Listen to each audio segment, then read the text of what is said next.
During the Antietam campaign, the U.S. Signal Corps used this stone structure as a signal station.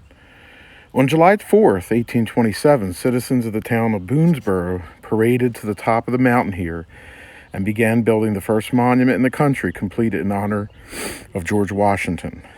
On September 14th, 1862, as Confederate General Robert E. Lee and his staff entered Boonesboro during the Battle of South Mountain, Lieutenant Colonel E.P. Alexander observed a small party of people at what seemed to be some sort of tower on the mountaintop. Thinking they were Union signalers, Alexander led a squad of 8 men up to investigate, but found them to be only some local citizens trying to get a better view of the combat. Federal signalmen did use this monument also afterward during the Battle of Antietam 3 days later. The two armies revisited this valley in 1863 during the Confederate retreat after the Battle of Gettysburg. They sparred across Washington County July 5th through the 14th, fighting at Boonesboro, Funkstown, and Hagerstown. From the top of this monument, you can actually see 4 states. Here in Pennsylvania, you can see the double road in the middle. That's today's Route 40. And then the city next to it would be Hagerstown. And then as we pan to the left here, which is also to the south, we're in the state of Maryland. You can see a bird's eye view of Interstate 68 in the distance. You can see Harper's Ferry, and you can also see the National Battlefield at Sharpsburg, also known as the Battle of Antietam. So from the top of this monument, which was dedicated originally on July 4th, 1827, you can see 4 different states. Again, this was used as a U.S. signal station at some points during the war, and it was used by both armies in the years 1862 and 1863. So this was part of the South Mountain Campaign and the Antietam Campaign, which is known as the Maryland Campaign. Then this is the part of South Mountain Battlefield.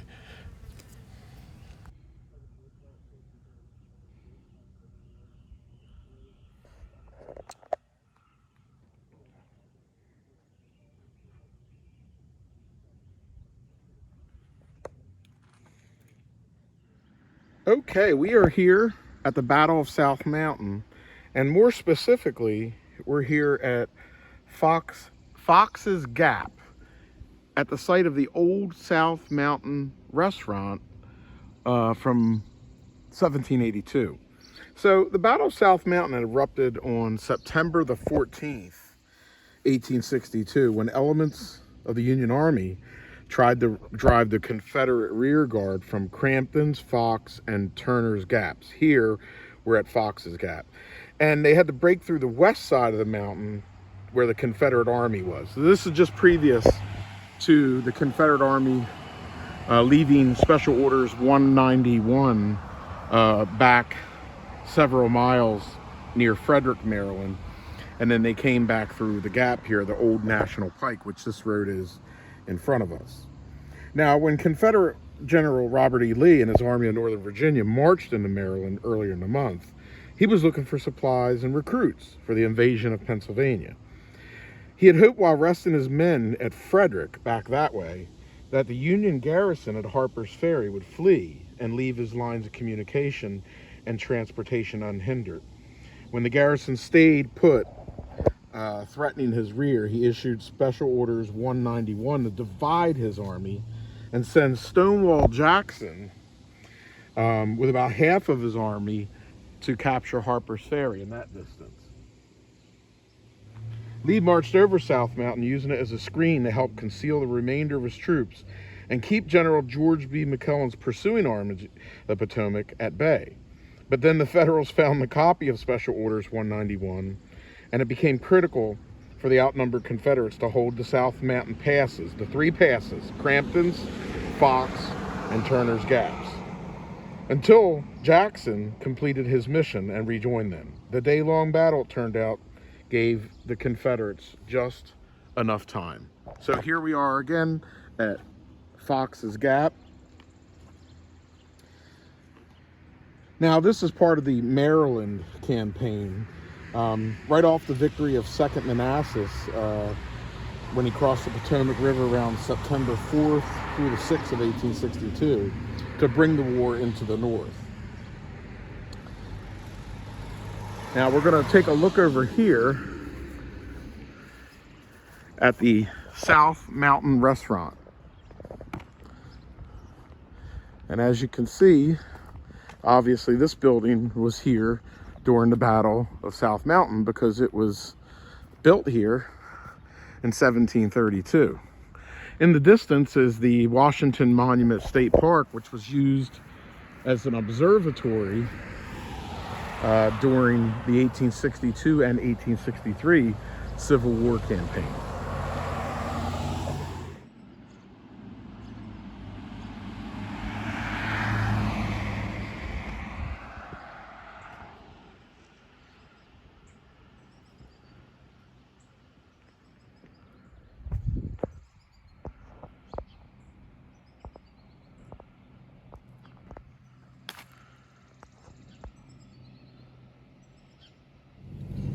Okay, I am on Fox Gap Road, and it was up this road that John Gibbon's Union Brigade, supported by 2 cannons of Battery B, 4th U.S. Artillery, began its advance toward Turner's Gap.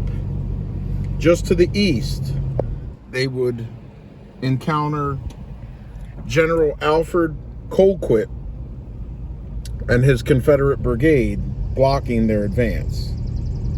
So this is the advance of General Gibbon toward Turner's Gap, Battle South Mountain. Okay, today I'm driving on Reno Monument Road. During the Maryland campaign of 1862, this was known as the Old Sharpsburg Road.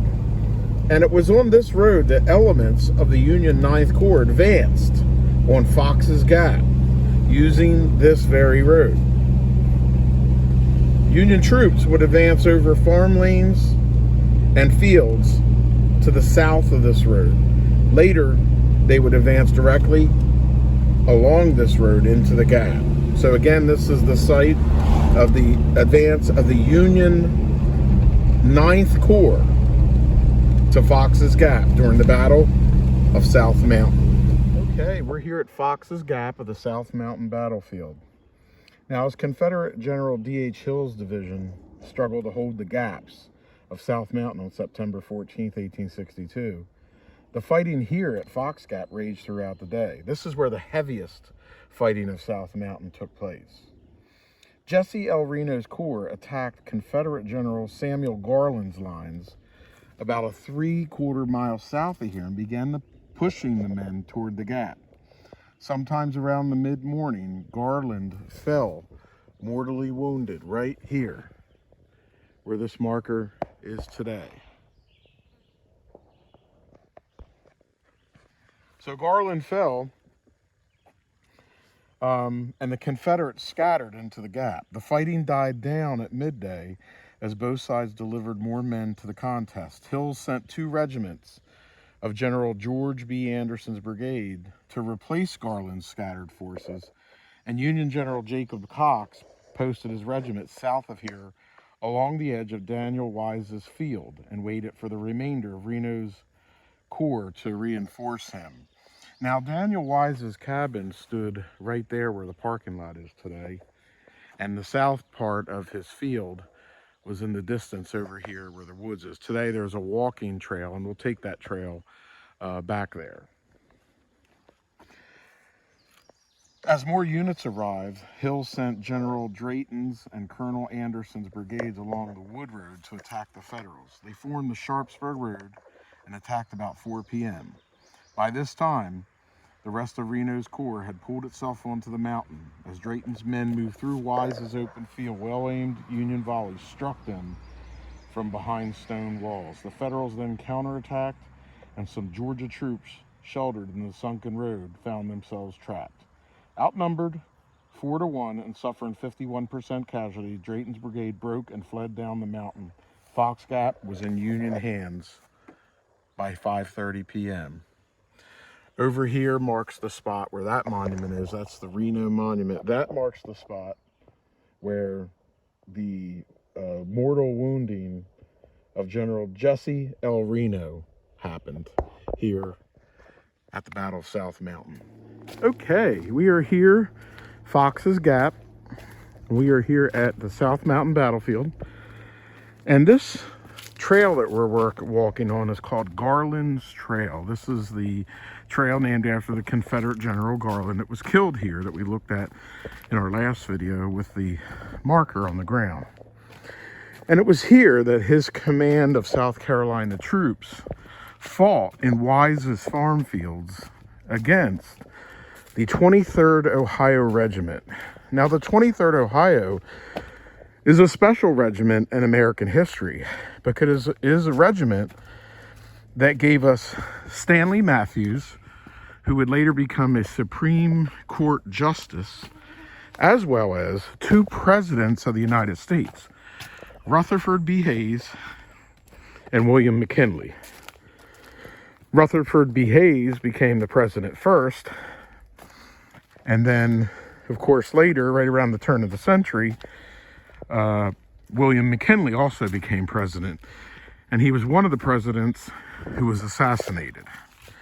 So all three of those men, Rutherford B. Hayes, William McKinley, and Stanley Matthews, two presidents, one Supreme Court justice, came out of the 23rd Ohio Regiment, who fought right here at the Wise Farm on September the 14th, 1862, as a part of the South Mountain, Maryland campaign.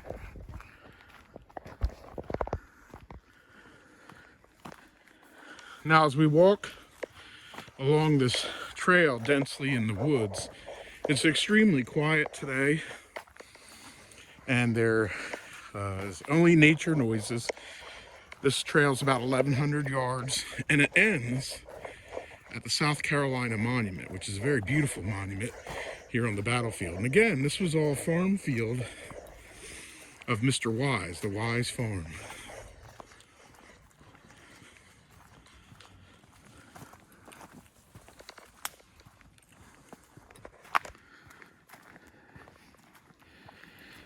The beautiful thing about the South Mountain battlefield is it has been pretty well preserved in time. The original earthworks are still here. The stone wall that the men from South Carolina fought against the open farm fields of the Wise Farm is still here. And some of the entrenchments are still here. This is a state park, not a national park. And South Mountain generally is overlooked because you have the huge battle of Antietam just a few days after.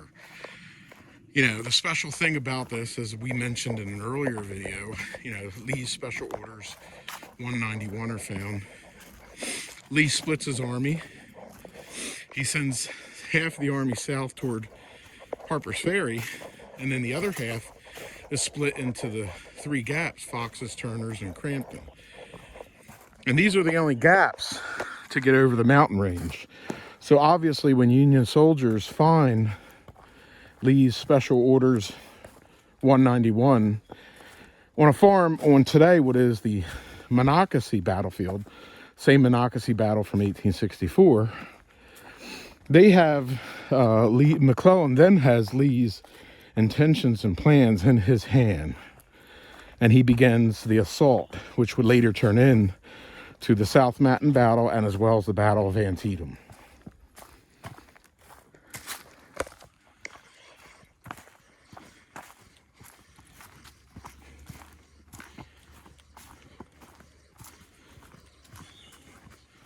And we are getting near the end of this trail. Up here where the sunlight is, that is the monument to South Carolina, and it's also the stone wall with the Wise Field.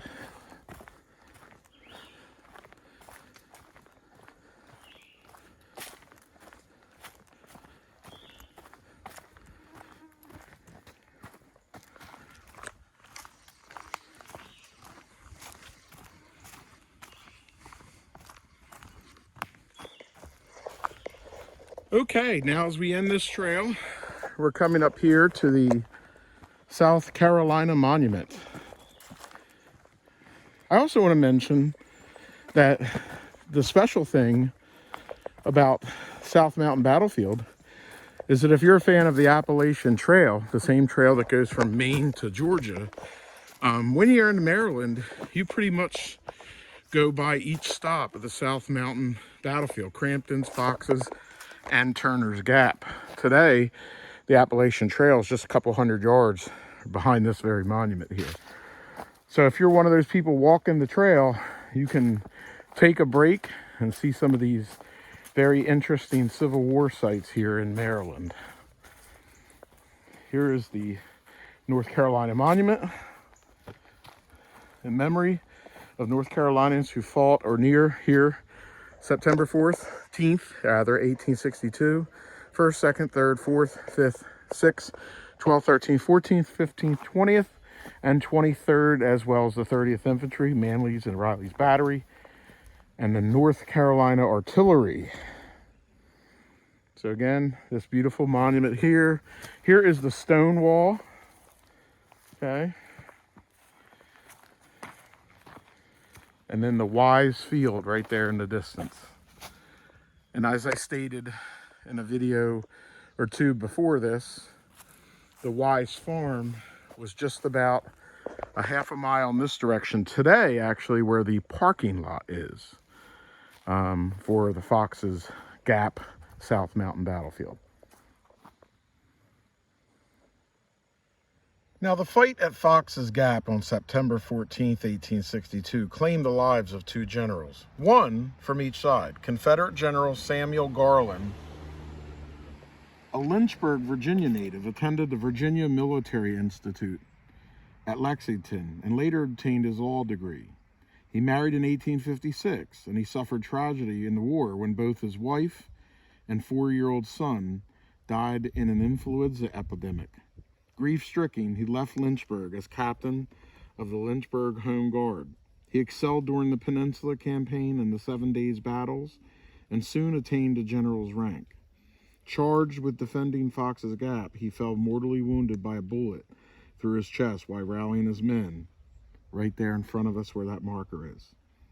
As evening fell and the Confederates fell back through the gap and off to the north, Union General Jesse Reno rode by here and into the field across from the cabin of the Wise Farm to investigate what he believed was a delay in the push for the gap. Just then, John Bell Hood's Texans arrived on the field and fired the final Confederate volley, mortally wounding Reno. Carried on a stretcher to his friend General Samuel D. Sturgis's headquarters, Reno called to him, "Hello, Sam, I'm dead." A few minutes later, he died, the first Union Corps commander killed during the war. His monument is the second one that's erected for the Maryland campaign. We're going to go by both monuments. There's the monument to Samuel Garland, and then here in the distance is the monument for Jesse Reno.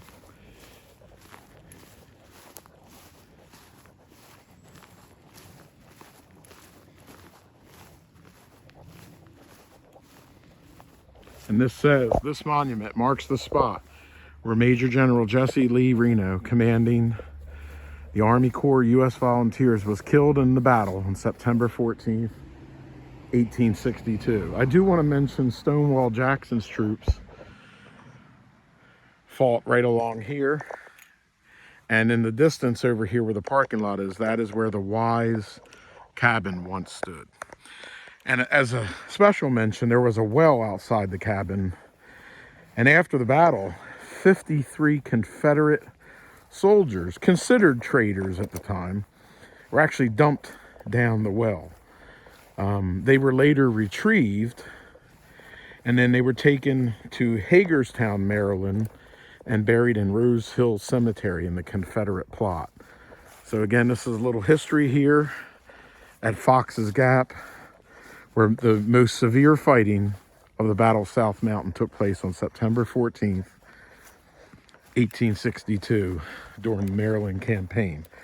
And as we end here, the Wise cabins stood right about right here, and the well right here. And just for a perspective, across the street behind that stop sign is the Appalachian Trail going north toward Maine. And right here, it goes south toward Georgia.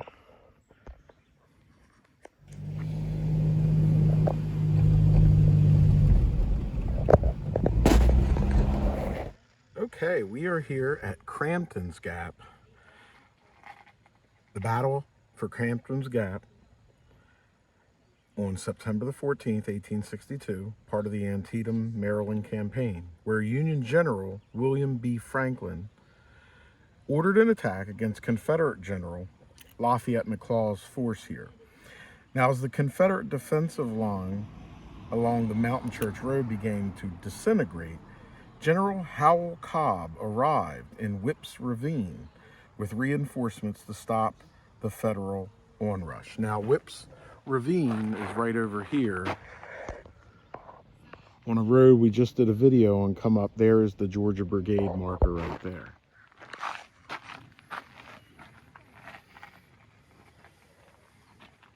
Soon, they were surrounded on three sides. Lieutenant Colonel Jefferson Lamar, who led Cobb's Georgia Legion, realized that this command must either retreat with the rest of the Confederates heading west or stand and fight to allow the others a chance to escape. He chose to fight. Soon after, he fell to the ground as a bullet smashed through his leg, and when he finally ordered what was left of the Legion to withdraw, he was mortally wounded in the chest. The Federals continued their advance up the mountain, were stopped briefly by two guns of the troop light artillery positioned within the road, and soon forced the withdrawal of the cannons, one which was left behind when its carriage broke. Franklin's men then overwhelmed the Confederate last stand behind a stone wall on the reverse slope of the mountain. Southern resistance dissolved as those not killed, badly wounded, or captured retreated into the valley below. Having captured Crampton's Gap, Franklin called a halt. The Confederates formed a defensive line across the valley, eliminating any chance of a Union rescue at Harper's Ferry. Now, part of the beauty here at Crampton's Gap is the War Correspondence Memorial Arch, which you see here in the distance. And the story behind this, besides the Civil War battle, is that George Alfred Towson, who was a reporter, a correspondent during the Civil War for the New York World. Now, he had previously had stints for the Philadelphia Inquirer, as well as the New York Herald. But while being a correspondent for the New York World, he actually became famous when he reported on the assassination of Abraham Lincoln. His views with the conspirators made him famous overnight. He would end up writing over 50 million words in novels and books, many of them after the Civil War and the assassination, around 1886, when he came to this part of Maryland and stumbled upon this site.